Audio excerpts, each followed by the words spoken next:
Ipswich നാടക സമിതി അഭിമാന പുരസ്സരം കാഴ്ചവെക്കുന്നു. രാജീവിന്റെ അവധിക്കാലം.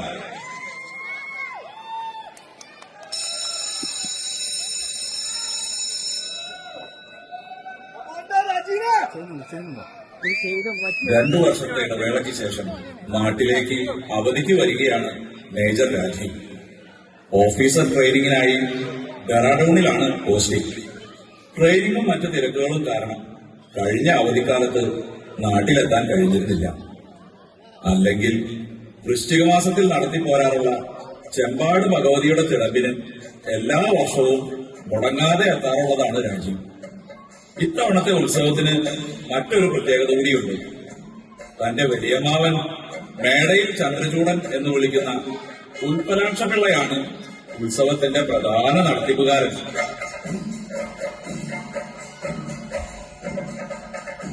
രാജീവിന്റെ സ്കൂൾ കാലഘട്ടത്തിലോ മറ്റോ ആണ് അവസാനമായി മേടയിൽക്കാര് ചെമ്പാട് ഉത്സവം ഏറ്റെടുത്ത് നടത്തിയിട്ടുള്ളത്. എല്ലാം കൊണ്ടും വലിയ സന്തോഷത്തിലാണ് രാജീവ്. തന്റെ ഭാര്യയും കുട്ടികളും അമ്മയും സഹോദരന്മാരും കൂട്ടുകാരുമൊത്ത് ഈ അവധിക്കാലം ആഘോഷിക്കാൻ തന്നെയാണ് രാജീവിന്റെ തീരുമാനം. എല്ലാ അവധിക്കാലത്തും തന്റെ കൂട്ടുകാരുമൊത്ത് എന്തെങ്കിലും ചെറിയ വികൃതികളും ഓർമ്മകളും സമ്പാദിച്ച ശേഷമാണ് രാജീവ് മടങ്ങാറ്. ഓർമ്മകളെ നിത്യേന അയവിറക്കുന്ന ഒരു നൊസ്റ്റാൾജിയ പ്രേമിയാണ് കക്ഷി.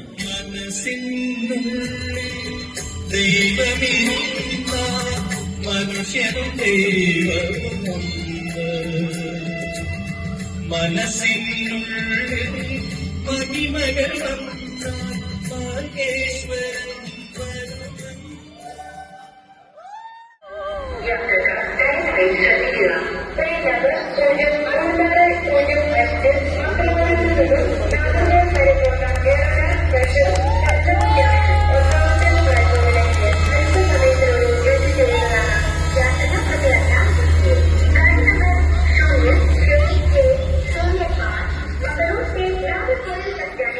സജീവേട്ടൻ. രാജീവേ, യാത്രയൊക്കെ എങ്ങനെ ഉണ്ടായിരുന്നടാ?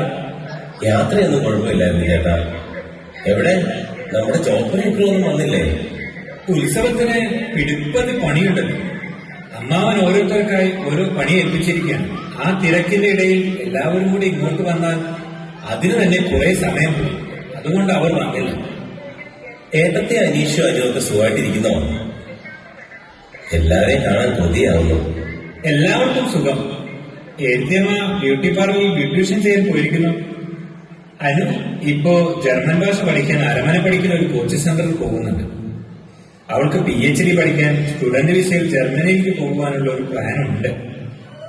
അനീഷും ഫാമിലിയും ബാംഗ്ലൂരിലല്ലേ. അവർ വരുമെന്നാണ് വിചാരിച്ചത്. പക്ഷേ അവനും അവന്റെ ഭാര്യയ്ക്കും വിചാരിച്ചതുപോലെ ലീവ് കിട്ടിയതില്ല. അതുകൊണ്ട് അവർ വന്നിട്ടില്ല. നമ്മുടെ അനുവിന് ഒന്ന് രണ്ട് ആലോചനകളൊക്കെ വന്നിരുന്നുവെന്ന് നന്ദിനി സൂചിപ്പിച്ചു. അതെന്തായി? അതൊക്കെ ഒരു വഴിക്ക് വരുന്നുണ്ട്. ഒന്നുകിൽ അവർക്ക് ഡിമാൻഡുകളുണ്ട്, ഇല്ലെങ്കിൽ അനുവിന് ഡിമാൻഡുകളുണ്ട്. ഒന്നും അങ്ങോട്ട് ശരിയാവുന്നു. അവൾക്ക് ജർമ്മനിക്ക് പോയി പഠിത്തം കഴിഞ്ഞിട്ട് കല്യാണം കഴിക്കുമെന്ന് വാശി പിടിക്കുന്നു. അറിയില്ലടാ, ഇപ്പോഴത്തെ പിള്ളേരോട് വല്ലതും പറയാൻ പറ്റുമോ? അവളുടെ കല്യാണം കൂടി ഒന്ന് കഴിഞ്ഞിരുന്നെങ്കിൽ ഒരു സമാധാനമാണ്. വെളിയിലൊക്കെ പോകുന്ന പിള്ളേരുടെ കഥയൊക്കെ കേട്ടാൽ മനുഷ്യന് ടെൻഷൻ ഒഴിഞ്ഞ നേരമുണ്ടാവില്ല. ആ ടെൻഷൻ ഒന്നും അടിക്കണ്ട ചേട്ടാ. അതെല്ലാം അതിന്റെ സമയത്ത് മംഗളമായിട്ട് തന്നെ നടക്കും. നമ്മളെല്ലാവരും ഇല്ലേ? നിന്നെ കണ്ടപ്പോൾ തന്നെ പറയണമെന്ന് കരുതുന്നു. നിന്നെ യൂണിഫോമിൽ കണ്ടാൽ നമ്മുടെ അച്ഛന്റെ അതേ രൂപം. വാ, നമുക്ക് പോകാം. വീട്ടിലെല്ലാവരും നിന്നെ നോക്കിയിരിക്കുക.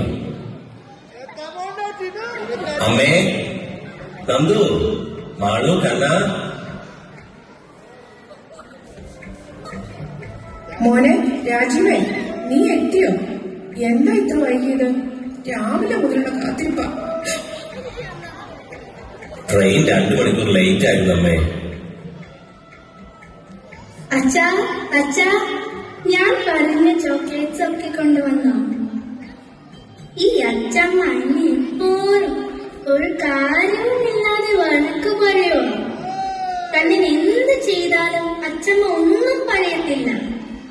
അമ്പടി കള്ളി, അച്ഛൻ വന്ന ഉടനെ പരാതിപ്പെട്ട് തോന്നോ? മകള് കുട്ടികളാകാൻ വേണ്ടിയല്ലേ അച്ഛമ്മ വഴക്ക് പറയുന്നത്? നല്ല കുട്ടിയായിട്ടിരുന്നാൽ ആരെങ്കിലും വഴക്ക് പറയുമോ? സാരമില്ല, നീ പറഞ്ഞ മുട്ടായി ഒക്കെ അച്ഛൻ കൊണ്ടുവന്നിട്ടുണ്ട് കേട്ടോ. അച്ഛാ, ഞാൻ പറഞ്ഞ ടോയ്സ് മേടിച്ചോ?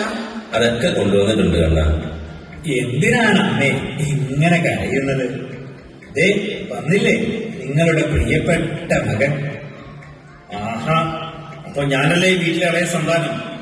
അപ്പൊ ഞാനല്ലേ പ്രിയപ്പെട്ട മകൻ? അയ്യട, വന്നിരിക്കുന്ന ഒരു പ്രിയപ്പെട്ട മോൻ. എടീ, നിന്നെ കാശും പൊന്നും പാപവും ഒക്കെ തന്ന് കെട്ടിച്ചു വിട്ടതല്ലേ? നീ എന്തിനാടി നിനക്ക് പ്രിയപ്പെട്ട സ്ഥാനം? അമ്മേ, ഈ പീക്കിൽ പറയുന്നത് കേട്ടോ. പീക്കിരി നിന്റെ നായൻ. തുടങ്ങിയുണ്ട് കൂടി എനിക്കൊരു ഇത്തിരി സ്വസ്ഥത തരുന്നു. എനിക്കെന്റെ മക്കളെല്ലാവരും ഒരുപോലെയാണ്. 2 വർഷം കൂടിയിട്ടാ എന്റെ മോനെ ഞാനിന്ന് കാണുന്നത്. മോനെ, നീ ഒന്ന് ക്ഷീണിച്ചു പോയല്ലോടാ. തിരക്കല്ലേ അമ്മേ? അമ്മയെ ക്ഷീണിച്ചു പോയി കേട്ടോ. നന്ദിനി എവിടെ? ഭാര്യയെ കാണാൻ കൊതിയായി പറയടാ. ചേട്ടാ,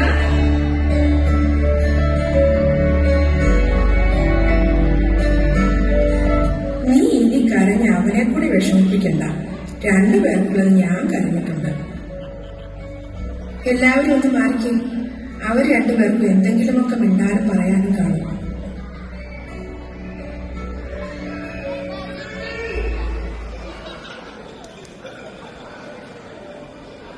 നന്ദു, എന്തോ?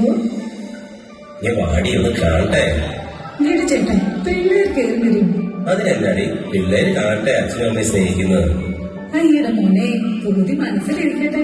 ആഹാ, ഇതാണ് 2 വർഷം കൂടി ഭാര്യയെ കാണാൻ വരുന്ന സർവീസ് മോന്റെ അവസ്ഥ. സർവീസ് മോൻ പോയി കുളിച്ചിട്ട് വാ, ഊണ് കഴിക്കാം. ആരും കഴിച്ചിട്ടില്ല. എടി, പുളിയൊക്കെ പുളിയും കടവത്ത് പോയിട്ടേ ഉള്ളൂ. നീ കഴിക്കാൻ എന്തെങ്കിലും എടുക്കില്ല. ഓഹോ, വാനരസേനയെ കാണാനിട്ട് ഇരിക്കപ്പുറത്തില്ല അല്ലേ? ഒന്ന് പോടി. ഒരു ഉമ്മ തരാം. അയ്യട മോനെ, സർവീസ് മാനെ, ക്ഷമ വേണം കേട്ടോ. ക്ഷമ ആട്ടിൻ സൂപ്പിന്റെ ഗുണം ചെയ്യും. ആഹാ, എന്നാൽ ആ സൂപ്പ് അടിച്ചിട്ട് തന്നെ ബാക്കി കാര്യം. അയ്യോ, അച്ഛനമ്മ കളിക്കുന്നേ. വീട് ചേട്ടാ. പോടാ പീക്കിരി, അച്ഛൻ എന്തിനാ അമ്മയെ കടിക്കുന്നത്? നീ ഇങ്ങ് വാടാ കള്ള. കൊച്ചേട്ടാ, ഭാര്യയെ കടിച്ചു കഴിഞ്ഞെങ്കിൽ എനിക്കൊരു കാര്യം പറയാനുണ്ട്. അമ്മയുടെ ചെറിയ കാശുമാല ഒന്ന് പണയം വയ്ക്കാൻ ഞാൻ എടുക്കുക. അത് കൊച്ചേട്ടനും ഏട്ടത്തിക്കും സമ്മതാണെന്നൊന്ന് അറിയണം. പൈസയ്ക്ക് വേണ്ടിയല്ലാതെ നിന്നെ ഇങ്ങോട്ട് കെട്ടി എഴുന്നേൽക്കില്ല എന്ന് എല്ലാവർക്കും അറിയാം. എടാ രമേശ്, നീ മര്യാദയ്ക്ക് സംസാരിക്കണം കേട്ടോ. നല്ലൊരു ദിവസമായിട്ട് തന്നെ 2 കൂടി ശണ്ട കൂടണം അല്ലേ? സുജയ്, നിന്നോട് ഞാൻ പറഞ്ഞല്ലോ ഞങ്ങൾക്ക് കുഴപ്പമില്ലെന്ന്. ഇല്ല അമ്മേ, എല്ലാരോടും കാര്യങ്ങൾ പറഞ്ഞിട്ട് വേണം. അല്ലെങ്കിൽ പിന്നെ നാളെ ഈ രമേശൊക്കെ ഞാനിത് കട്ടോണ്ട് പോയെന്ന് വരെ പറയും. അയ്യോ, ഒരു പാവം. ആദ്യം എന്റെ കയ്യിൽ നിന്ന് നിന്റെ കെട്ടിയവൻ മേടിച്ച 50,000 രൂപ അതാണ്. വലിയേട്ടനും കൊച്ചേട്ടനും കൊടുക്കാനുണ്ടല്ലോ നിന്റെ ബിസിനസ് മാഗ്നറ്റ് കെട്ടിയവൻ. ചുമ്മാ ആൾക്കാട് പൈസ മേടിക്കുക, ബിസിനസ് ചെയ്ത് കളയുക. അതും ആദ്യം ആയതുകൊണ്ട് ചെയ്തത് മൊത്തം കെട്ടിയുള്ള പേര്. അടുത്ത് തന്നെ നിന്നെ വല്ല ചെക്ക് കേസിൽ അറസ്റ്റ് ചെയ്യുന്നത് ഞങ്ങൾ കാണേണ്ടി വരും. അത് ഞങ്ങളൊന്ന് സഹിച്ചു. നിന്റെ സഹായം ഒന്നും വേണ്ട കേട്ടോ. ഒന്ന് നിർത്തുകൊണ്ടോ? ഈ 2 നശൂലുകളും എന്റെ വയറ്റിൽ തന്നെ വന്ന് ജനിച്ചല്ലോ ഭഗവാനെ. എടാ രമേശേ, നീ അത് തൽക്കാലം മിണ്ടാതിരിക്കുക. ഈ കാര്യം നന്ദു എന്നോട് സൂചിപ്പിച്ചിട്ടുണ്ട്. എനിക്കും അവൾക്കും അതിൽ യാതൊരു കുഴപ്പമില്ല. സുജയ്ക്കും കുടുംബത്തിനും ഒരാവശ്യം എന്ന് പറഞ്ഞാൽ അത് നമ്മുടെ ഒരാവശ്യമല്ലേ? നമ്മളെന്നെ കണ്ടറിഞ്ഞ് ചെയ്യേണ്ടത്. വലിയേട്ടനും ഏട്ടത്തിക്ക് ഒരു പ്രശ്നവുമില്ലെന്ന് പറഞ്ഞു. എടി സുജയ്, നീ അമ്മയുടെ സ്വർണമൊക്കെ എടുക്കുന്നത് കൊള്ളാം. അനുവിന്റെ കല്യാണ സമയത്ത് നിന്റെ കെട്ടിയവൻ തരാനുള്ളതും ഈ സ്വർണവും എല്ലാം ഞാൻ പ്രതീക്ഷിക്കും. ഈ വലിയേട്ടൻ ഇത് തന്നെ എപ്പോഴും പറഞ്ഞു പറഞ്ഞു മടുത്തില്ലേ? ആ പെൺകൊച്ചു പഠിക്കാൻ ഇരിക്കുക. അവക്ക് വെളിയിലൊക്കെ പോയി സ്വന്തം നിലയിൽ എന്തെങ്കിലുമൊക്കെ ആകണമെന്നുണ്ട്. ഉടനെ പിടിച്ച് കെട്ടിക്കാൻ വന്നോളും കുറെ പുരുഷ സിംഹങ്ങള്. അവൾ അവിടെ സ്വന്തം കാലിൽ നിന്നിട്ട് മതി കല്യാണമൊക്കെ. അല്ലെങ്കിൽ എന്റെ ചേട്ടത്തിമാരുടെയൊക്കെ അവസ്ഥയാവും. ഈ പുരോഗമനം ഒക്കെ പറയാനും കേൾക്കാനും നല്ല സുഖമാണ്. നിന്നെ കെട്ടിച്ചുവിട്ട സമയത്തും അനുവിനെ കെട്ടിച്ചു വിടുന്നവരെയും എന്റെ ഉള്ളിൽ ആദ്യ പിടിച്ച് തന്നെ നടക്കും. സുജയ് മതിയടി, നീ ചോദിച്ച കാര്യം തീരുമാനമായില്ലേ? വെറുതെ ഡയലോഗ് അടിച്ച് നീ കുടുംബപ്രശ്നങ്ങൾ ഉണ്ടാക്കി വെക്കരുത്. അമ്മേ, കഴിക്കാനൊന്നുമില്ലേ? വിശന്നിട്ട് കുടലിൽ ഹരിമുരളീരവും പാടുന്നു. ഇപ്പൊ എടുക്കാം മോനെ. ഓ, അമ്മ ഒരു നടികർത്തലകം തന്നെ. എല്ലാ സാധനവും ഉണ്ടാക്കിയത് ഈ ഏട്ടന്റെയാണ്. കൊച്ചേട്ടൻ വരുന്നത് കാരണം എത്ര ഐറ്റംസ് ആണെന്ന് അറിയോ റെഡിയാക്കി വെച്ചിരിക്കുന്നത്. വെളുപ്പിനെ എങ്ങാണ്ട് അടുക്കളയിൽ കയറിയതാ പാവം.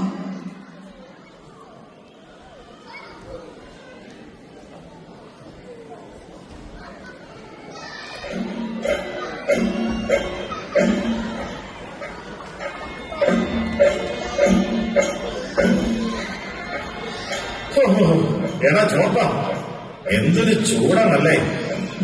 അതടയിക്കും. ഈ ചൂടത്ത് എന്തോരം തണുത്ത വെള്ളം കുടിച്ചാൽ നമ്മുടെ താളം മാറില്ലടാ. എടാ ഇങ്ങോട്ട് നോക്ക്.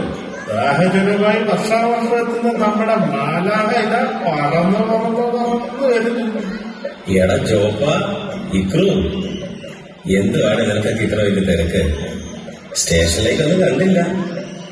രാജീവ്, അത് പിന്നെ നിനക്കറിയാലോ, ഈ പ്രാവശ്യം ഉത്സവമെങ്കിൽ ഇവനുണ്ട്. ഒരുമാതിരി വള്ളിക്കെട്ട് കേസെല്ലാം ഇവൻ പിടിച്ചിട്ടുണ്ട്. നിന്റെ വലിയ മാമ്പുരം പണികളുമായിട്ടും വന്നു. പിന്നെ ഞങ്ങൾ ആ ഉത്സവ സ്ഥലത്ത് നിന്ന് മാറി നിൽക്കരുത് എന്ന കർശന നിർദ്ദേശം ഉണ്ടടാ. വേറെ ഒന്നും അല്ല, ആ പാഷാണം പാച്ച് പുതിയ നമ്പറുമായിട്ട് കളത്തിൽ ഇറങ്ങിയിട്ടുണ്ട്. ഇപ്രാവശ്യത്തെ ഉത്സവം കളവാക്കാൻ 1000 കളിയുമായിട്ടാണ് പുള്ളി ഇറങ്ങിയിരിക്കുന്നത്. നിന്റെ അമ്മാവന്റെ ഉള്ളിയെ വെറുതെ വിടാനൊന്നും ഉദ്ദേശിച്ചിട്ടില്ല. ഉത്സവം കഴിഞ്ഞ് ഉടനെ നമ്മൾ നല്ല മുട്ട പണി. എന്തുവാടേ നീയൊക്കെ അമ്മാവനെ പിന്നെ സ്റ്റേഷനിൽ കയറ്റുമോ? ആ പാവം പണ്ട് ചിട്ടിക്കമ്പനി നടത്തിക്കൊണ്ടിരുന്നപ്പോ നാട്ടുകാരെല്ലാം കൂടെ അത് പൊട്ടിച്ചു. എന്നിട്ട് രണ്ടാമതും മലേഷ്യക്ക് വണ്ടി കയറേണ്ടി വന്ന ഒരു പാവം പ്രവാസിയാണ് എന്റെ അമ്മാവൻ. നീയൊക്കെ കൂടെ പിരി കയറ്റിയാൽ മുന്നും പിന്നും നോക്കാത്ത ആളാണ്.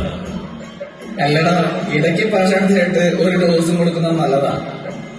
എടാ ചോപ്പ, ഒന്നുമില്ല, നീയല്ലാണ് നമ്മുടെ കൂട്ടത്തിൽ ഇത്തിരി വിവേകവും സംയമനവും ഒക്കെ കാണിക്കാറുള്ളത്.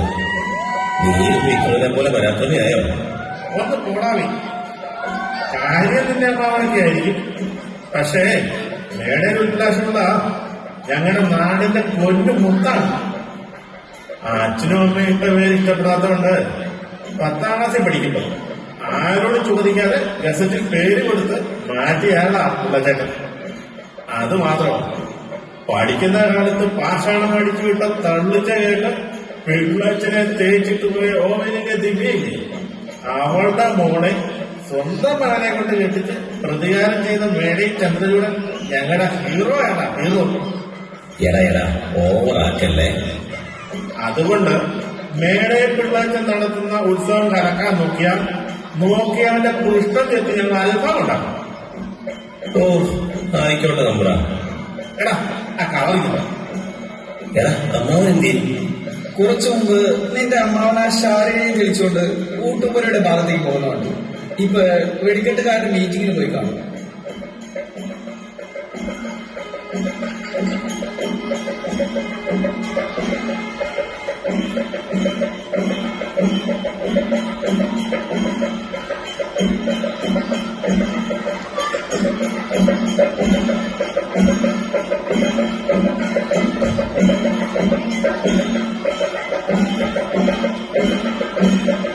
എടാ രാജീവ്, വല്യമാവ, യാത്രയൊക്കെ സുഖമായിരുന്നോ? നീ എത്തിയെന്ന് സജീവ് വിളിച്ചു പറഞ്ഞിരുന്നു. കുഴപ്പമില്ലായിരുന്നു അമ്മാവ. നീ ഫ്രീ ആണെങ്കിൽ ആ ശാരദയുടെ കൂടെ ഒന്ന് പോയി കലവർക്കാർക്കെല്ലാം കിട്ടിയൊന്ന് നോക്കാമോ? അയാൾക്കാണെങ്കിൽ ഈയിടെയായി ഭയങ്കര മറവിയാണ്. അതൊക്കെ പോകാം അമ്മാവ. നീ വന്നപ്പോ എനിക്ക് സന്തോഷമായതാ. ഞാനീ ഓടി നടക്കുന്നൊന്നും ഭവാനിക്കും പിള്ളേർക്കും നിന്റെ അമ്മ ദേവകിക്കും തീരെ ഇഷ്ടമല്ല.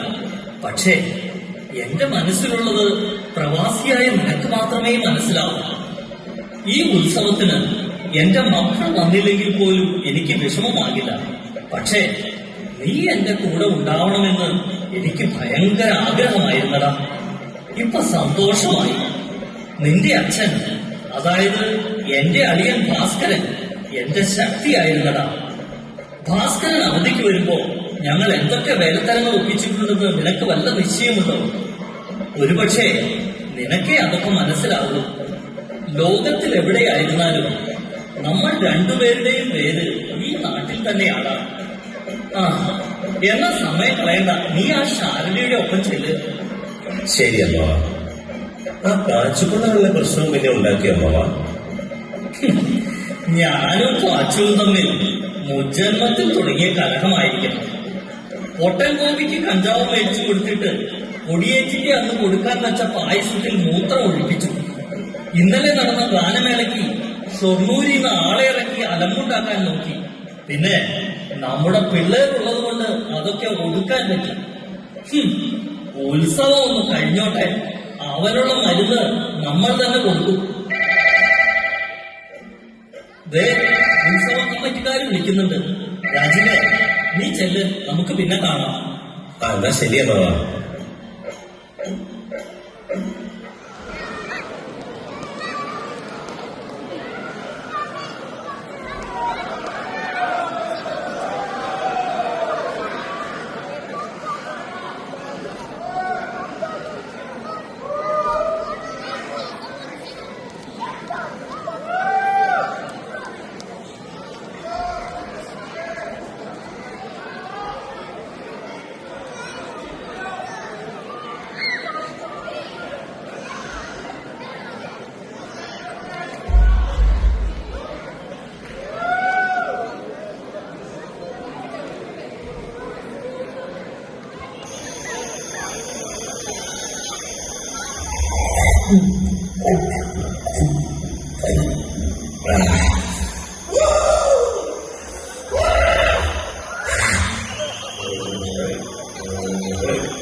എടാ, ഉത്സവം കഴിഞ്ഞിട്ട് കുറിച്ച് ഞാൻ ചോദിക്കുക.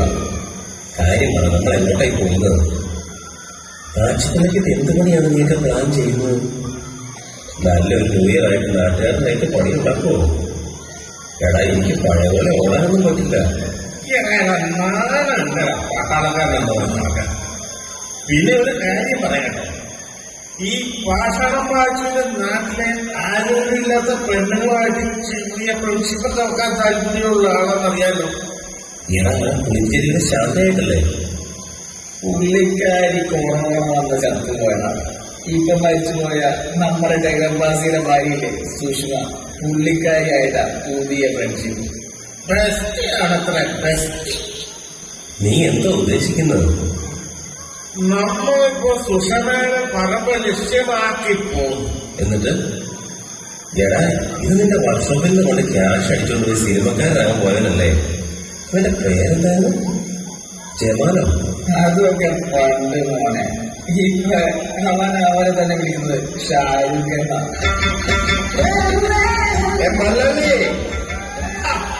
ഒറ്റ വെച്ചാലെ കൂട്ടല്ലടാ മുളനാടൻ പണ്ട. എടാ, പറഞ്ഞ സാധനം കിട്ടി. कितनी बार ये सुषमा चाची का नाइटी, ये सुषमा चाची का पावाड़ा, ये पचपल्ला का मुंडा, ये पचपल्ला के जुबा, उसका निकल बात तो कितनी लंबा लाली. എടാ, നീ ഓല ഒപ്പിച്ചോ? तंगे सिर के पैर करना होता है ना, बिना तो मैंने खुद बना लिया, जब तन्ने अपना ना कमाना. ये तो अरे അതൊക്കെ ഉണ്ട് മോനെ. എടാ, നമ്മ പാച്ചുവിന്റെയും സുഷമയുടെയും ഫ്രണ്ട്ഷിപ്പ് ഈ ലോകത്തോട് അനൗൺസ് ചെയ്യുന്നു. അതിനെ കൊണ്ടുവന്ന കതിന, ഗുണ്ട, പടക്കം എല്ലാം പൊട്ടിച്ച് ആഘോഷമായിട്ട് സുഷമയുടെ മട്ടിട്ട് അവന്റെ ഓരോ കത്തിക്കുന്നു. പാച്ചുവിനെ സുഷമയെ കൈയോടെ വെക്കുന്നു. നാട്ടുകാര് അവരുടെ ഫ്രണ്ട്ഷിപ്പ് ലൈക്ക് അടിച്ച് സബ്സ്ക്രൈബ് ചെയ്യുന്നു. ഇണപ്രാവുകൾ വരില്ല. ഭയങ്കര പ്ലാനിങ് തന്നെ. ഈ ധൈര്യം ഞാൻ എന്റെ ചാൾസ് ഷോപ്പിലേക്ക് മാത്രമേ കണ്ടിട്ടുള്ളൂ.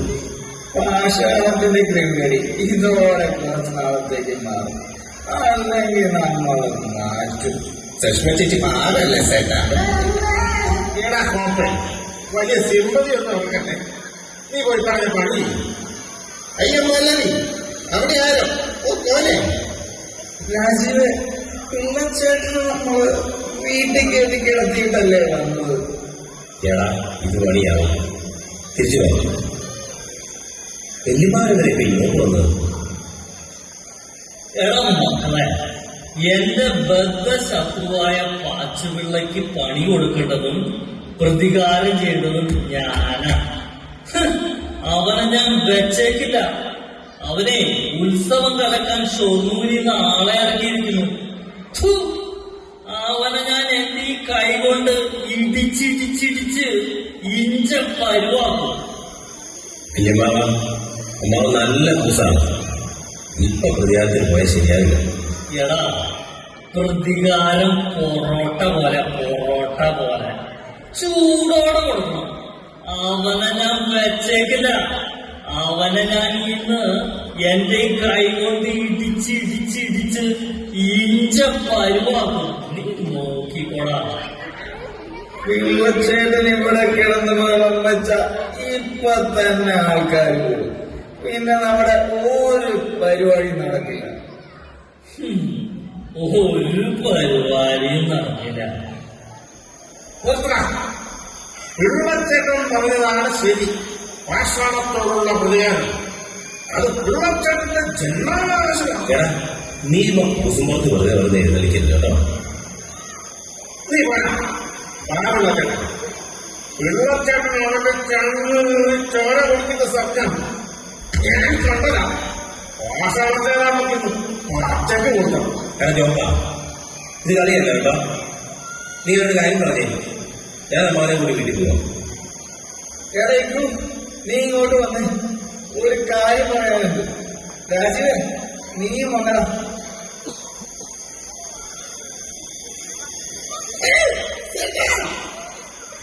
അയ്യോ മല്ലി, നമ്മുടെ പരക്കം വെച്ചിരിക്കുന്ന ചാക്കിന്റെ മേലെ കയറുന്ന ആ സാല അമ്മാവ് ചേർത്ത് വലിക്കുന്ന മല്ലി, വേഗം പിടിച്ച് മാറ്റി മല്ലി.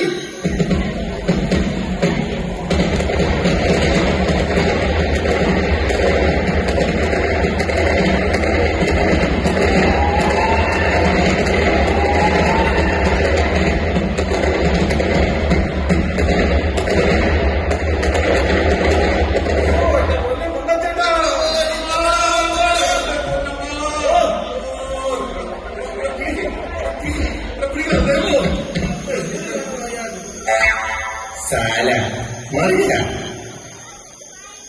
സേട്ടാ. അമ്മാവൻ സീറ്റ് വിരിയുന്ന തോന്നുന്നു. വായിന്ന് പൊതിട്ട് വന്നിട്ടുണ്ട് സേട്ടാ. പൊതുവെ ഞാനോത്തിന്റെ ഹാനിയല്ല സേട്ടാ, ഹാൻസാണ് നല്ലത്.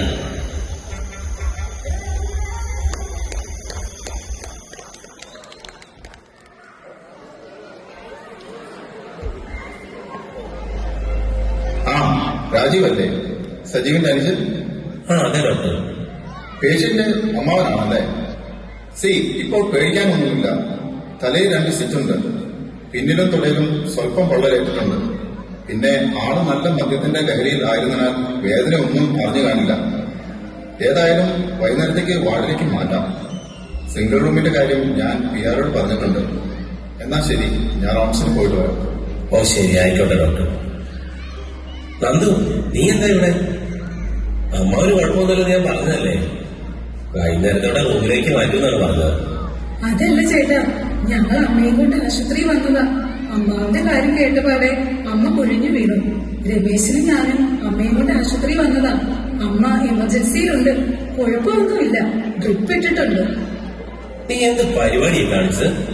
നിന്നോട് ഞാൻ പറഞ്ഞതല്ലേ അമ്മയോട് ഇപ്പൊ ഒന്നും പറയണ്ടെന്ന്. ഞാൻ വീട്ടിൽ വന്നിട്ട് പറഞ്ഞോളന്നല്ലേ പറഞ്ഞത്.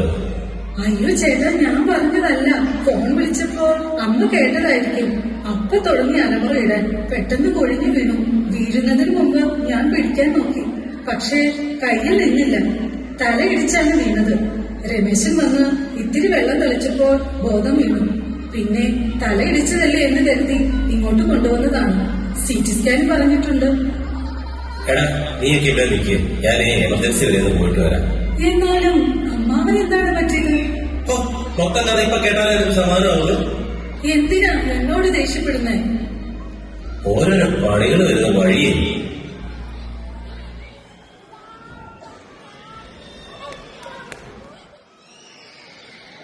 തോമസേ, ആ സജീവേ കയറി വാ. എന്താ കാണണമെന്ന് പറഞ്ഞത്? അമ്മയ്ക്ക് വല്ല കുഴപ്പവും? കുഴപ്പമുണ്ടോ എന്ന് ചോദിച്ചാൽ കുഴപ്പമുണ്ട്. ഉള്ളത് മറച്ചു വെച്ചിട്ട് കാര്യമില്ല. അതുകൊണ്ടാണ് ബ്രദേഴ്സിനെയും എല്ലാരെയും കൂട്ടി വരാൻ പറഞ്ഞത്. വീഴ്ചയിൽ അമ്മയ്ക്ക് ഒന്നും പറ്റിയിരുന്നില്ല. ബട്ട് CT സ്കാൻ റിസൾട്ടിൽ അമ്മയുടെ തലയിൽ ഒരു ഗ്രോത്ത് ഉള്ളതായി കാണാൻ കഴിഞ്ഞിട്ടുണ്ട്. സംഭവം ഇത്തിരി പഴക്കമുണ്ട് എന്ന് തോന്നുന്നു. ഒരു 6 സെന്റിമീറ്റർ സർക്കംഫറൻസ് ഉണ്ട്. ഇത്രയും നാളും അമ്മയ്ക്ക് എന്തെങ്കിലും കുഴപ്പമുള്ളതായി പറഞ്ഞിരുന്നു. അമ്മയ്ക്ക് ഇടയ്ക്കിടയ്ക്ക് തലവേദന ഉണ്ടാകാറുണ്ട്. പക്ഷേ അമ്മയ്ക്ക് പണ്ടേ മുതലേ ചെന്നിക്കുത്തലിന്റെ അസുഖമുള്ളത് കൊണ്ട് അതിന്റെ മരുന്ന് എടുക്കാറുണ്ടായിരുന്നു. വേറെ കുഴപ്പമുള്ളതായി ഒന്നും തോന്നിയിട്ടില്ല. ഇത് എത്രമാത്രം സീരിയസ് ആണ് ഡോക്ടർ? ഇനി മുമ്പോട്ട് എന്താണ് ചെയ്യേണ്ടത്? ഏതായാലും അമ്മയെ ഡിസ്ചാർജ് ആക്കിക്കൊണ്ട് പോകണം. അതിനു മുൻപ് തന്നെ അമ്മയുടെ കാര്യം അവതരിപ്പിക്കാം. ഇവിടെ വെച്ച് തന്നെ പറയുന്നതാണ് നല്ലത്. ആളൊന്ന് സെറ്റിലായിട്ട് വീട്ടിൽ പോകാം. ഒരു ഓൺകോളജി റെഫറൽ ഞാൻ വിട്ടിട്ടുണ്ട്. 2-3 ദിവസം കഴിഞ്ഞ് ഡോക്ടർ രമ്യയെ വന്ന് കാണും. ചില ടെസ്റ്റുകളും ഒരു പെറ്റ് സ്കാൻ കൂടി ചെയ്യേണ്ടി വരും. ഏതായാലും ഉടനെ തന്നെ ഒരു സർജറി ചെയ്യേണ്ടി വരും. ന്യൂറോ ആയതിനാൽ റിക്കവറി കുറച്ച് സമയമെടുക്കും. ബട്ട് ഇവിടെ അതിനുള്ള സൗകര്യം ഇല്ലാതാണ്. ന്യൂറോ ICU ഉള്ള ഒരു ഹോസ്പിറ്റലിൽ തന്നെ ചെയ്യണം. പിന്നെ സർജറിക്ക് മുൻപും പിൻപും അമ്മയ്ക്ക് നല്ല റെസ്റ്റ് വേണം. സർജറി സമയത്ത് തന്നെ ഒരു ബയോപ്സിയും ചെയ്യും. ബാക്കി ചികിത്സ അതിന്റെ റിസൾട്ടിനെ അപേക്ഷിക്കും. സജീവേ, എല്ലാം പറഞ്ഞ് പേടിപ്പിച്ചതല്ല കേട്ടോ. ഇതിനെക്കുറിച്ച് ഒരു ധാരണ കിട്ടുവാൻ വേണ്ടി പറഞ്ഞു എന്നേ ഉള്ളൂ. നിങ്ങളുടെ ഒരു അമ്മാവനും ക്യാൻസർ ആയിരുന്നല്ലേ? അതെ, ഞങ്ങളുടെ കൊച്ചമ്മാവന് ക്യാൻസർ ആയിരുന്നു. അമ്മയ്ക്ക് എന്തെങ്കിലും പറ്റുമോ ഡോക്ടർ? നിങ്ങൾ റൂമിലേക്ക് പോയിക്കോളൂ. ഞാനൊരു അരമണിക്കൂറിനുള്ളിൽ അമ്മയെ ഒന്ന് കണ്ടോളാം.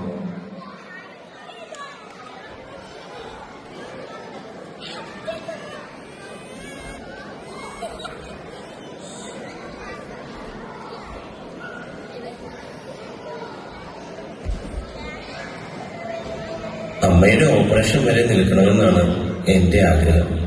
ട്രെയിനിങ് പീരീഡ് ആയതുകൊണ്ട് ലീവ് നീട്ടി കിട്ടുമോന്നറിയില്ല. അമ്മയുടെ ചികിത്സ പാലക്കാട്ട് തന്നെ ആക്കണം.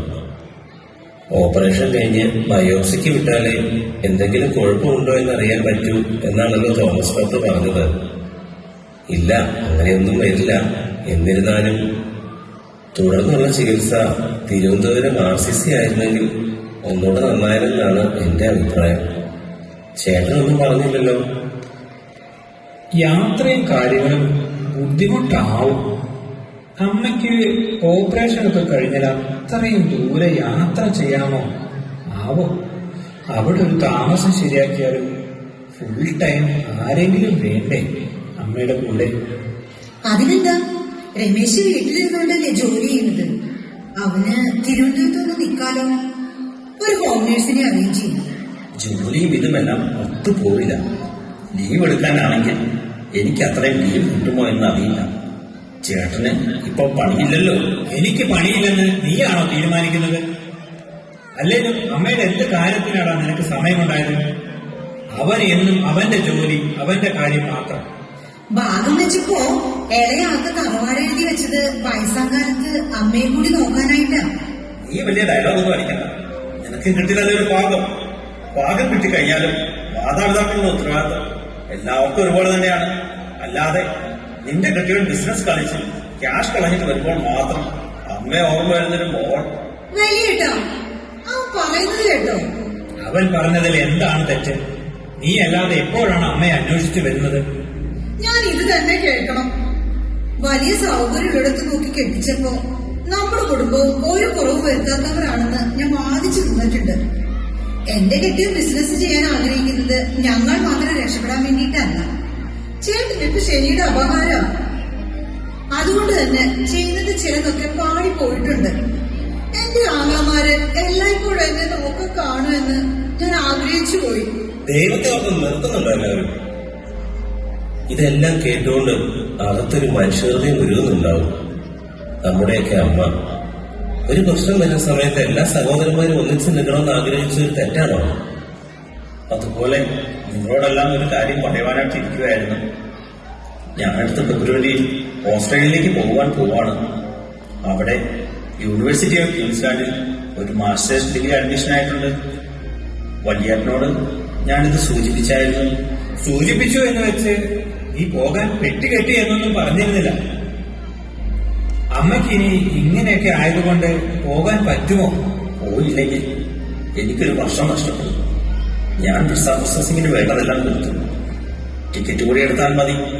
അവിടെ ചെന്നാൽ വല്യമ്മാവന്റെ മോൻ വിവേക് താമസമൊക്കെ ശരിയാകും. അവൻ അവിടെ അടുത്ത് ഇപ്സിച്ച് എന്ന സ്ഥലത്താണ്.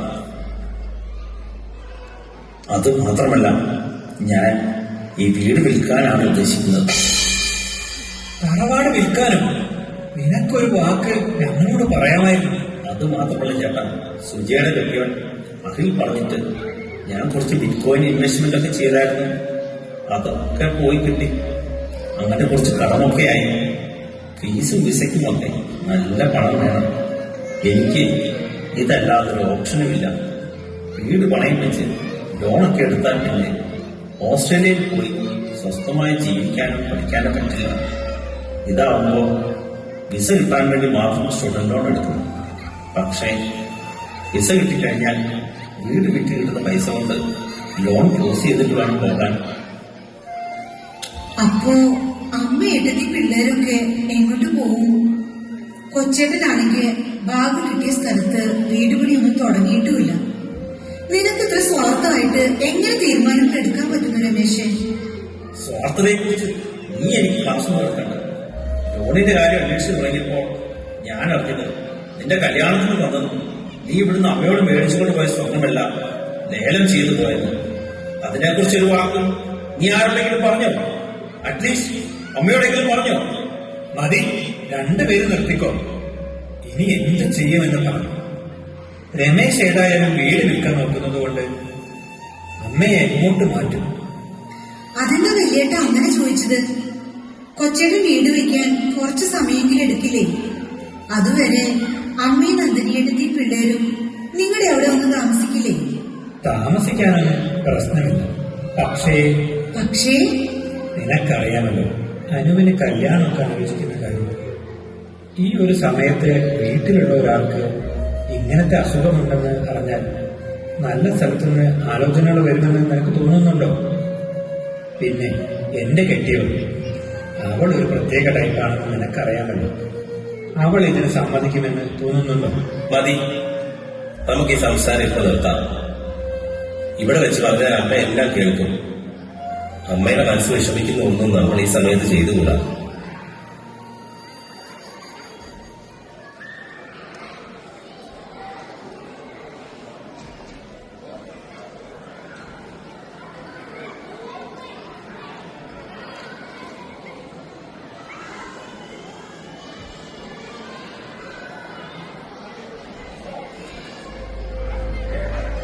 മോനെ രാജീവേ, എന്തോ?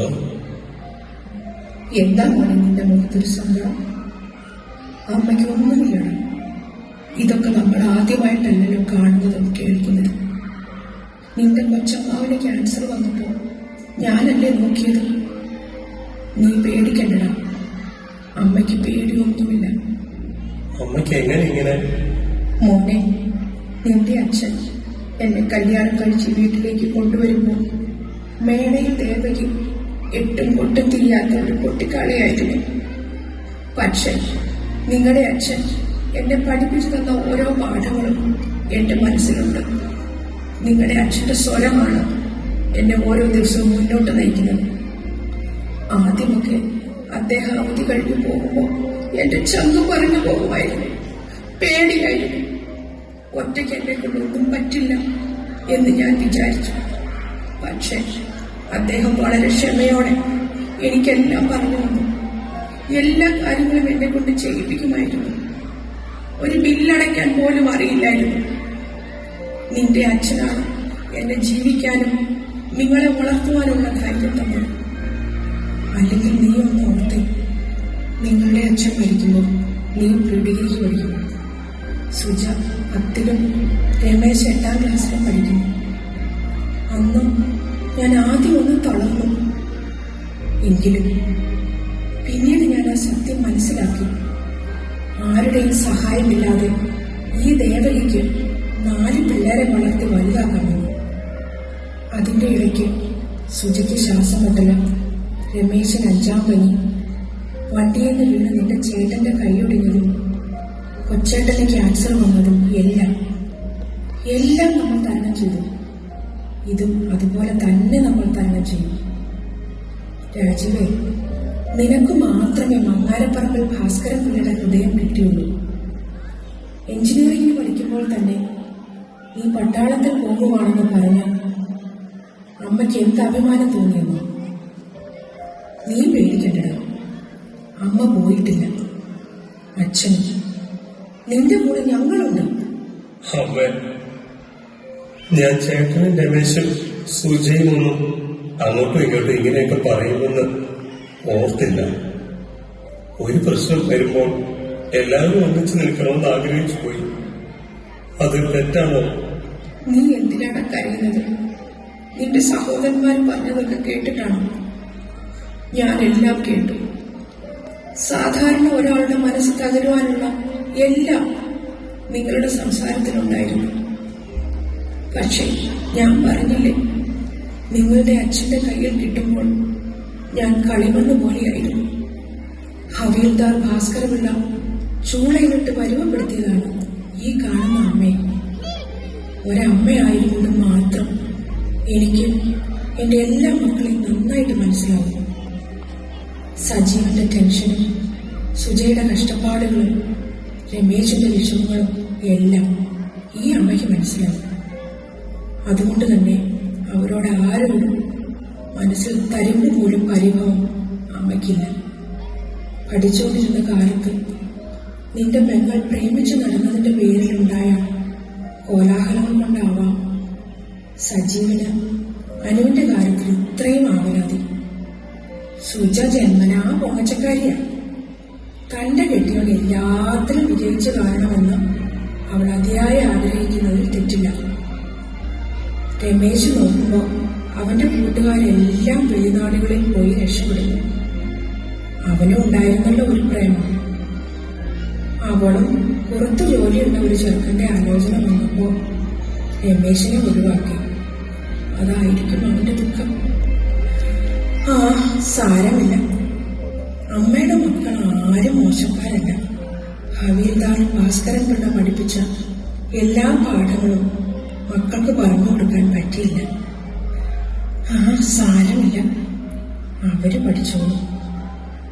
എല്ലാവരും നന്നായി കാണണമെന്നും സന്തോഷമായി ജീവിക്കണമെന്നുമല്ലേ അമ്മ ആഗ്രഹിക്കൂ. അമ്മേ, രമേശ് ഈ വീട് വിൽക്കാനാണ്. അറിയാമില്ല. 2 മാസം മുൻപേ അവൻ എന്നോട് ആധാരവും ഭാഗവതവും ചോദിച്ചപ്പോൾ ഞാൻ ഊഹിച്ചിരുന്നു. ഇത്രയും പെട്ടെന്ന് തീരുമാനമെടുക്കുമെന്ന് ഓർത്തില്ല. നിങ്ങളുടെ അച്ഛൻ പറയുമായിരുന്നു, മക്കളുടെ ഒരാഗ്രഹത്തിനും നമ്മൾ വിലങ്ങാകരുത്. നമ്മൾ പ്രായമായാലും ആരെയും ആശ്രയിച്ച് കഴിയരുത് എന്ന് കരുതിയാണ് അദ്ദേഹം ഈ വീട് എന്റെ പേർക്ക് എന്റെ കാലശേഷം രമേശിന് എഴുതി വെച്ചത്. പിന്നെ രമേശിന് ആവശ്യം വന്നപ്പോൾ ഞാൻ അവന് എന്റെ പവർ ഓഫ് അറ്റോർണി ഒപ്പിട്ട് കൊടുത്തു.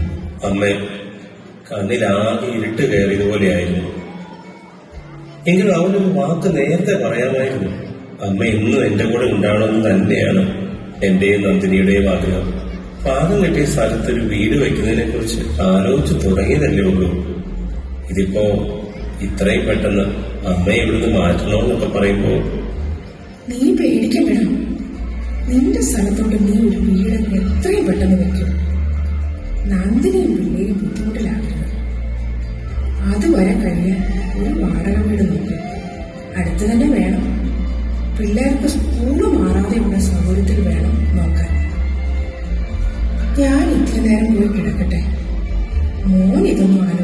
മനസ്സ് വിഷമിപ്പിക്കണ്ട.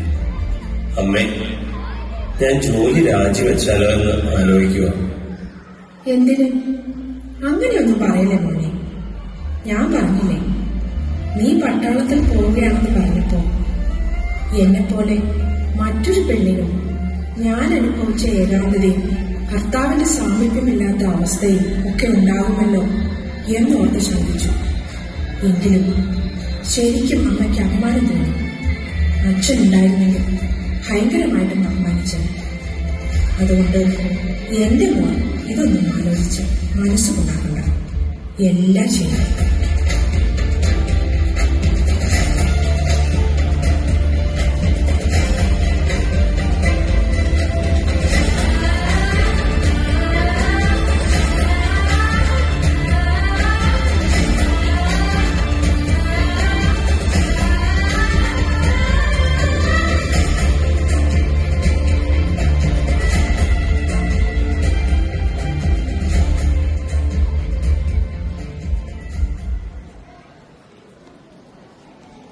ചേട്ടാ, നന്ദു, ചേട്ടൻ വിഷമിക്കരുത്. എല്ലാവരും പറഞ്ഞതും അമ്മ പറഞ്ഞതും എല്ലാം ഞാൻ കേട്ടു. അമ്മയുടെ വാക്കുകളിലുള്ള ശക്തി ചേട്ടൻ കണ്ടില്ലേ? നന്ദു, ഞാൻ ഈ ജോലി രാജിവെച്ചാലൊന്ന് ആലോചിക്കുക. അല്ലെങ്കിൽ അമ്മയുടെ ചികിത്സയും മറ്റുമായി നീ ഒറ്റയ്ക്കായി പോകും. ഒരിക്കലുമില്ല ചേട്ടാ. ഞാൻ നമ്മുടെ വിവാഹം കഴിഞ്ഞ് ആദ്യമായി ചേട്ടൻ അവധി കഴിഞ്ഞ് മടങ്ങിയപ്പോൾ ഒത്തിരി വേദനിച്ചു. പക്ഷേ അന്ന് നിങ്ങളുടെ അമ്മയാണ് എനിക്ക് ശക്തിയായത്. എന്റെ ഹീറോ ആണ് അമ്മ. എന്റെ അമ്മയും അമ്മായിയമ്മയും സുഹൃത്തും സഹോദരിയും ഒക്കെയാണ് അമ്മ. അമ്മയിൽ നിന്നും ഞാൻ ഒത്തിരി കാര്യങ്ങൾ പഠിച്ചു. എന്നാലും ഞാൻ ചിലപ്പോഴൊക്കെ വിഷമിക്കാറുണ്ട്. നാട്ടുകാരും മറ്റും ഒരു സർവീസ്മാന്റെ ഭാര്യയോട് എന്ത് മോശമായാണ് പെരുമാറുന്നതെന്നറിയാമോ? എവിടെ പോയാലും സരസു ഇനി 1 വർഷം എന്ന കമന്റും അർത്ഥം വെച്ചുകൊണ്ടുള്ള നോട്ടങ്ങളും മെസ്സേജുകളും. നാട് മൊത്തം കാക്കുന്ന ഒരു സർവീസ്മാന്റെ ഭാര്യ സ്വന്തം നാട്ടിൽ സുരക്ഷയാണോ എന്ന് ആരും ആലോചിക്കാറില്ല. ഇതൊക്കെയാണെങ്കിലും ഞാൻ ചേട്ടന്റെ ഭാര്യയായതിൽ അഭിമാനിക്കുന്നു. എഞ്ചിനീയറിംഗ് കഴിഞ്ഞ് എവിടെ വേണമെങ്കിലും പോകാൻ പറ്റുമായിരുന്ന ചേട്ടൻ നിങ്ങളുടെ അച്ഛനെ പോലെ തന്നെ സ്വന്തം നാടിനെ സേവിക്കാൻ ആഗ്രഹിച്ച് തെരഞ്ഞെടുത്ത ജോലിയല്ലേ ഇത്. ഒരിക്കലും ഉപേക്ഷിക്കരുത്. ഇവിടുത്തെ കാര്യങ്ങൾ ഞാനും അമ്മയും എങ്ങനെയും മാനേജ് ചെയ്തോളാം. അമ്മ തരുന്ന ധൈര്യം മാത്രം മതി ഏത് പ്രതിസന്ധിയും നേരിടാൻ. ചേട്ടൻ ധൈര്യമായി ജോലിക്ക് പൊയ്ക്കോളൂ. ഈയിടെ കൊച്ചു ചെറുക്കൻ വരെ TV കണ്ടുകൊണ്ടിരുന്നപ്പോ പറഞ്ഞു, my dad is in the military, I am proud of him എന്ന്. അച്ഛൻ വിഷമിക്കേണ്ട. അച്ഛമ്മയ്ക്ക് ഒന്നും പറ്റില്ല. അച്ഛമ്മയെ ഞങ്ങൾ നോക്കിക്കോളാം, നന്നായി പഠിച്ചോളാം. ഞാനും കണ്ണനും ഇനി വഴക്കൊന്നും ഉണ്ടാകില്ല. അച്ഛമ്മ പറയുന്ന പോലെ ഒക്കെ ചെയ്തോളാം. അച്ഛൻ്റെ കഴിയുന്ന സൂപ്പർ ഹീറോസ് കഴിയൂല. അച്ഛാ, സൂപ്പർ ഹീറോ.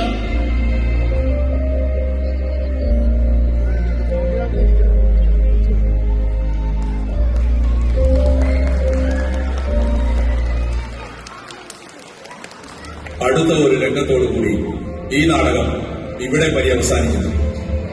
അരങ്ങിൽ നിങ്ങളുടെ പ്രിയതാരങ്ങൾ major Rajeev, Tinu Thomas, Nandini, Jitsa Tinu, Devaki, Sabeena Edison, Malu, Angela Jilin, Rahul, Chackoji, Sajeev, Shreeji, Suja, Preethi Seli, Ramesh, Robin Vengathan, Ulpalakshapillai, Joe Chundangal, Ikru, Shibu James, Joppan, Vinu Chacko, Shahrukh, Deepak Vijayakumar, doctor Thomas, Akhil Nair, colonel RV Nair, Babu Thomas.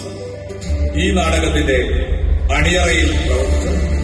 ശബ്ദലേഖനം Joby Koratty, സഹസംവിധാനം ഷിബു ജെയിംസ്, ദൃശ്യങ്ങൾ പരസ്യകല പ്രവീൺ വിശ്വനാഥ്, രംഗകല പ്രിൻസ് പൗലോസ്, രചന സംവിധാനം teacher.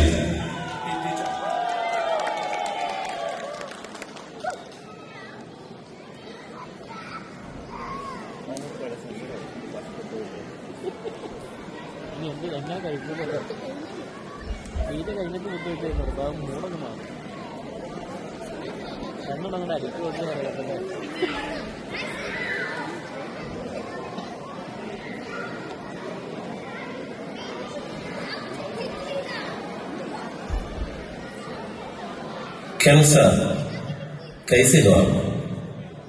Merchant, I have some good news for you. I spoke with the Army Headquarters MS branch and you got posting at AT&T area, Island Grounds at Chennai. I spoke with the Colonel Administration over there, so you can report to him. How is your mother? She's fine, sir. Her surgery is next month. Okay. Convey my best regards to her. Have a safe journey. Thank you, sir. എടാ രാജീവേ, നീ ഒന്നും പേടിക്കണ്ട. പാലക്കാട് ഹോസ്പിറ്റലിൽ എല്ലാം പറഞ്ഞിട്ടുണ്ട്. നമ്മുടെ ജോപ്പന്റെ cousin അവിടുത്തെ ഹെഡ്നേഴ്സാണ്. എല്ലാം സെറ്റാണ്. എടാ ജോപ്പ, ഈ വീട് പെട്ടെന്ന് ശരിയായത് വലിയ ഉപകാരമായി. നിന്റെ അളിയൻ ഒക്കെ ആണല്ലോ അല്ലേ? നീ നന്ദി പറയുന്നതാ. ഒന്ന് പോടാവുന്നു. എന്റെ സ്വന്തം അളിയന്റെ വീടാ. നിനക്കാണോ പറഞ്ഞപ്പോ വാടക പോലും വേണ്ടെന്നാ അളിയൻ പറഞ്ഞു. നമ്മുടെ തറവാട്ടിൽ താമസിക്കാമെന്ന് ഞാൻ നിന്നോട് പറഞ്ഞതല്ലേ? അവിടെ ഞങ്ങൾ ഈ 2 ആത്മാക്കളെ ഉള്ളൂ. നിങ്ങൾ വരാത്തത് കാരണം ഭവാനി എന്നെ പറയാത്തതായി ഒന്നുമില്ല. സാരമില്ല മാവ, പിള്ളേരുടെ സ്കൂളിന്റെ കാര്യം നോക്കി മാത്രമായി ഇത് മതിയെന്ന് പറഞ്ഞത്. ഇവിടെ ആകുമ്പോൾ സ്കൂൾ ബസ് വാർക്ക് വരെ വരും. പോയിട്ട് വാ മോനെ. നീ ഇവിടത്തെ കാര്യം ഓർത്ത് വിഷമിക്കരുത്. എന്റെ ഉടപ്പിറന്നോർക്ക് ഒരു കുറവും ഞാൻ വരുത്തുകയില്ല. അമ്മേ, ഞാൻ പോയിട്ട് വരാം. എനിക്ക് ചെന്നൈയിലേക്ക് പോസ്റ്റിംഗ് ആവുമെന്ന് കേണൽ ഇപ്പൊ പറഞ്ഞതേ ഉള്ളൂ. എനിക്കപ്പോ ഇടയ്ക്കിടെ വരാം. എന്തെങ്കിലും ആവശ്യമുണ്ടെങ്കിൽ ഞാൻ ഓടിയെത്തും. പോകാൻ ഒട്ടും മനസ്സുണ്ടായിട്ടല്ല അമ്മേ. അയ്യോ, പോകാതിരിക്കല്ലേ. ഞങ്ങൾക്കുള്ള കോട്ടയൊക്കെ മേടിച്ചിട്ട് വരാമോ? ഒന്ന് പോടാ. എന്തു പറഞ്ഞാലും ഒരു കോട്ട. പട്ടാളക്കാരെ കാണുമ്പോ തുടങ്ങും എല്ലാ എണ്ണവും. നന്ദു, പോട്ടട മോളെ. മാളു, കണ്ണ, രണ്ടുപേരും നന്നായി പഠിച്ചോണം. കുറുമ്പൊന്നും കാട്ടല്ലേ. അച്ചമ്മയ്ക്ക് വല്ല തലവേദന ഉണ്ടാക്കരുത്. എടാ, ഇവരെല്ലാം നിങ്ങളെ ഏൽപ്പിച്ചിട്ടാ പോകുന്നത്. അതെന്താടാ രാജീവേ അങ്ങനെ ഒരു പ്രത്യേക കാര്യം പറയുന്നത്? ഈ നാട്ടിലെ എല്ലാവരും സ്വസ്ഥമായി കിടക്കാൻ നിങ്ങൾ പട്ടാളക്കാർ ദൂരെയൊക്കെ പോയി കിടക്കുമ്പോൾ ഞങ്ങൾ ഇത്രയെങ്കിലുമൊക്കെ ചെയ്യണ്ടേ? നീ ധൈര്യമായിട്ട് പോയിട്ട് വേണം. ഇവിടെ ഞങ്ങൾ എല്ലാവരും ഉണ്ട്. ഒന്നിനും ഒരു കുറവുണ്ടാവില്ല. അമ്മാവ, ഇറങ്ങുവാ. ദൈവത്തെ ഒക്കെ പാച്ചപ്പിള്ളിയുടെ പുറകെ പോകരുത്. ഇല്ലടാ, അവന്റെ കേസ് ഞാൻ അവധിക്ക് വെച്ചു. പിള്ളച്ചേട്ടൻ അറിഞ്ഞോ? പാഷാണം പുതിയ മഹീന്ദ്ര താർ ജീപ്പെടുത്തു. അതിന് പള്ളു വെച്ചാലോ? എടാ, ഇവൻ ചുമ്മാ പറയുന്നതാടാ. നീ അടുത്ത അവധിക്ക് വരുമ്പോ പെട്രോൾ ടാങ്ക് നമുക്ക് മണ്ണ് വരികണം. അല്ലെങ്കിൽ സീറ്റ് മൊത്തം ഈ ഇക്രൂനെ കൊണ്ട് അപ്പിയിട്ട് എന്റെ പൊന്നെ, ചുമ്മാതാണ്. അമ്മേ, ഇറങ്ങുന്നു. വണ്ടിക്ക് സമയമായി. ഞാൻ തിരിച്ചു വരുമ്പോ ഹവൽദാർ ഭാസ്കര പിള്ളയുടെ ഭാര്യ ദേവകി ഇതുപോലെ തന്നെ മിടുക്കിയായിട്ടിരിക്കണം. നീ പോയിട്ട് വേണം മോനെ. നിന്റെ അടുത്ത അവധിക്കാലം നമുക്ക് ആഘോഷമാണ്.